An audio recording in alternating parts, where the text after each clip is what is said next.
या आप भी सबसे पहले आज सोनी के प्रश्न से शुरू करते हैं। व्हाट इज द डिफरेंस, अरे हाउ टू अंडरस्टैंड दैट कृपा इज देयर और नॉट, बिकॉज उसके हिसाब से वो बोलती है श्रद्धा दिखती है, कृपा दिखती नहीं है।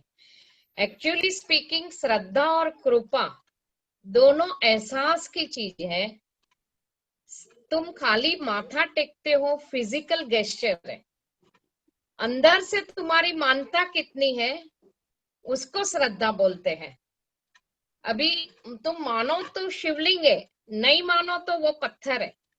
अभी तुम कितनी, माथा तो हर कोई शिवलिंग को टेकता है, पर कोई एकदम इंटेंस श्रद्धा और भक्ति से टेकता है, कोई ऐसे ही बस दूसरों को इम्प्रेस करने के लिए या फैमिली प्रेशर है तो टेकता है।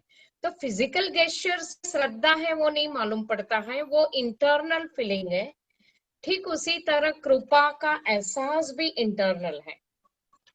मैंने पहले ही कहा था, गुरु लाइन हो, ईश्वरीय लाइन हो, उसमें कृपा का पैरामीटर तुम हेल्थ वेल्थ के हिसाब से नहीं लगा सकते। हेल्थ और वेल्थ भाग्य के अनुसार मिलता है। तुम्हारी भक्ति कितनी भी हो, किंतु कर्मिक बैलेंस अगर तुम्हारे पास इतनी नहीं है, तो गुरु भी बहुत कम तुम्हें हेल्थ वेल्थ देने में हेल्प कर सकता है। गुरु लाइन में डॉक्टर साहब एस्ट्रोलॉजर पामिस भी है। उन्होंने बहुत लोगों के हाथ देखे थे, और जो कुछ बच्चे ऐसे भी थे कि उनके हाथ में मनी लाइन ही नहीं थी, पर उन्होंने बहुत सालों तक पूरे इंटेंसिफाइड श्रद्धा के साथ सेवा की। आज वो बच्चे शादी करते, हम अपनी अपनी गृहस्थी में सेटल हो चुके हैं, उनके बच्चे भी हुए हैं। भले वो मिलियनर या बिलियनर नहीं बने हैं, किंतु अपनी गृहस्थी ग्रेसफुली चला रहे। तो डॉक्टर साहब ने वो भी देखा था कि बहुत सालों की सेवा के बाद उनके हाथ में इतनी तो लाइन डेवलप हुई कि वो ग्रेसफुली जी सके।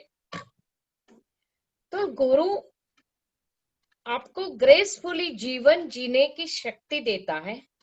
प्रत्येक गुरु आपको प्रॉमिस करता है कि भक्ति और सेवा रहेगी तो मेरे कोई बच्चा भूखा नहीं सोएगा, और उसको 2 जोड़ी वस्त्र तो मिलेंगे, मतलब उसकी जीवन की बेसिक जो जरूरत है वो तो पूरी हो जाएगी। किंतु लोग एक्स्ट्रा ऑर्डिनरी जो एक्सपेक्ट करते हैं वो भाग्य के अनुसार मिलता है। कृपा के बारे में मैं एक बहुत अच्छा एग्जाम्पल देना चाहूंगी। आई थिंक पहले भी मैंने इसका जिक्र किया था। एक बार विष्णु जी और नारद जी घूमने निकले, तो सामने एक थोड़े चल ही रहे थे कि उनको एक राजा जो विष्णु भक्त था वो मिला, और राजा तो धन्य धन्य हो गया कि जो नारायण की मैं भक्ति कर रहा हूँ आज मुझे साक्षात दर्शन हो गए। तो विष्णु भगवान ने राजा को आशीर्वाद दिए और बोले, बेटा मांग, क्या चाहिए।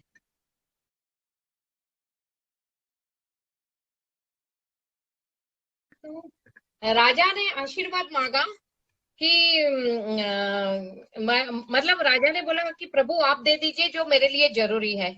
फिर भी विष्णु भगवान ने बोला, नहीं बेटा तेरी इच्छा अनुसार मिलेगा। तो बोले और इतना धन दीजिए कि 7 पीढ़ी तक छूटे नहीं। तो विष्णु भगवान बोले तथास्तु, और मुस्कुराते हुए आगे चल गए नारद जी के साथ। आगे चल के थोड़ी दूर उनको एक ब्राह्मण मिला, वो भी विष्णु भक्त था, बहुत तपस्या कर रहा था, झोपड़ी में रह रहा था। उसको भी विष्णु भगवान के दर्शन हुए, वो भी प्रसन्न हो गया।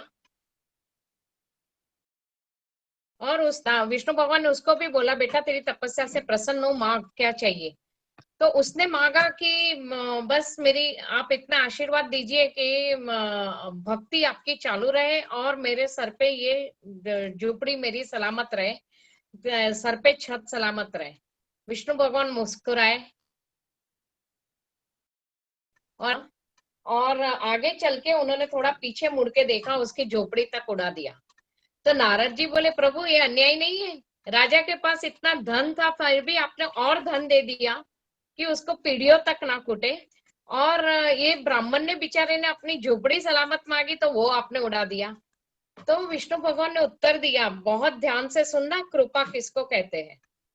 कि वो राजा के कुछ जन्म बाकी है, उसका मोक्ष का हिसाब में कोई जन्म में देखूंगा, इसीलिए इस जन्म में उसको धन चाहिए, खेलने दो उसको। अभी ये ब्राह्मण का फाइनल जन्म है, उसको हर आसक्ति से मुक्त होना है, वो सारी आसक्ति से मुक्त हो चुका है, सिर्फ उसको ये छत और झोपड़े की आसक्ति रह गई।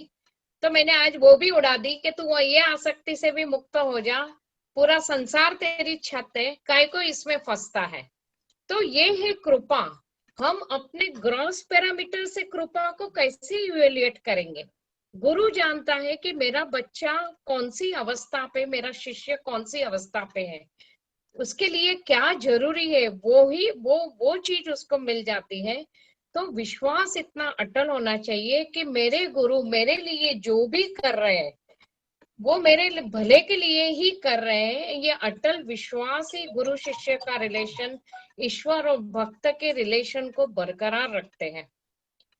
और इसीलिए मैं बहुत बार एग्जाम्पल भी दे चुकी हूँ कि महान गुरुओं को भी अपना प्रारब्ध भोगना पड़ा, वो लोग भी अपने नेचुरल रूप से विधि के विधान थे उसको फॉलो करके गए, उनके पास इतनी सिद्धियां थी कि उनको शारीरिक कष्ट भोगने की जरूरत नहीं थी, फिर भी वो कष्ट उनके भाग्य में लिखा था या दूसरों का उन्होंने अपने पे लिया, जो भी था, पर वो भोग के गए, अपने एग्जाम्पल देके गए कि मनुष्य शरीर लेके हम आए हैं तो हम भी प्रारब्ध को मान देते हैं।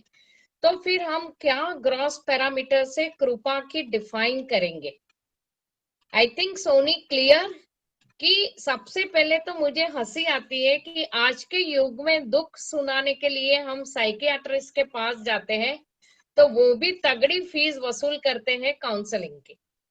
यहाँ गुरु लाइन में तो फ्री काउंसलिंग होता है, तुम 10 बार दुख सुनाओ कि 100 बार दुख सुनाओ, गद्दी पर से प्यार से उसको सुना जाता है, साथ में लंगर प्रसाद दिया जाता है, साथ में ऐसे सद्बुद्धि देने की कोशिश की जाती है कि हाँ बेटा, उसको कॉन्फिडेंस दिया जाता है कि बेटा तू जीवन यात्रा में अकेला नहीं है, गुरु तेरे साथ है।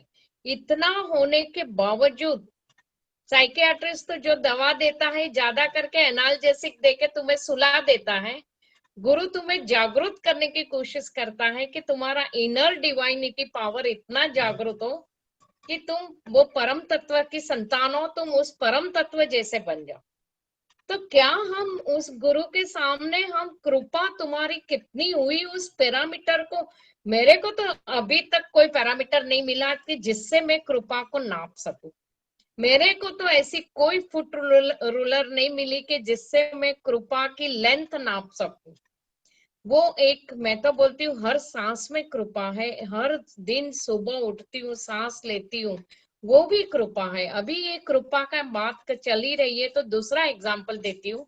ये पेंडेमिक सिचुएशन में थोड़े मई महीने में जब वायरस बड़ा स्ट्रांग था, बहुत लोगों की डेथ हो रही थी, एक वीडियो आया, आई थिंक इटाली या स्पेन का वीडियो था, एक ओल्ड एज पर्सन काफी दिनों वेंटिलेटर में पे रहने के बाद स्वस्थ होके बाहर निकल रहा था, तो डॉक्टरों ने उसके हाथ में बिल दिया, बिल हाथ में पकड़ते ही वो रो पड़ा।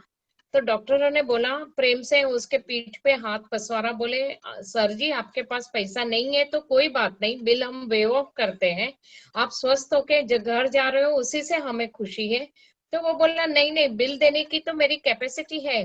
मेरी आंख में आंसू इसीलिए आ गए कि ये वायरस ने थोड़े दिन मेरे को वेंटिलेटर पे रख के इस चीज का एहसास दिलाया कि थोड़े घंटे या थोड़े दिन के लिए ऑक्सीजन का इतना बिल मैं पे कर रहा हूँ।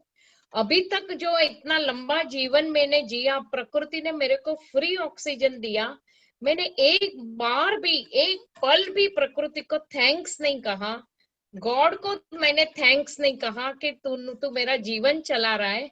आज मुझे एहसास हो रहा है कि ऑक्सीजन की वैल्यू क्या है। तो समझ में आया कि हमारा जीवन चल रहा है, हमारी सांसें चल रही है, हमें बेसिक चीजें मिल रही है, तो हमें उसकी वैल्यू नहीं है। हम कृपा को डिफाइन करते हैं, कृपा को पैरामीटर ढूंढते हैं, कृपा का लेंथ और विड्थ मापने की कोशिश करते हैं। तो क्या हम डिजर्विंग है कृपा शब्द बोलने के लिए भी? ये सबके लिए एप्लीकेबल है जिसके मन में थोड़ा सा भी डाउट हो। I think everybody is clear about it. Anything anybody wants to say in this chapter, please welcome.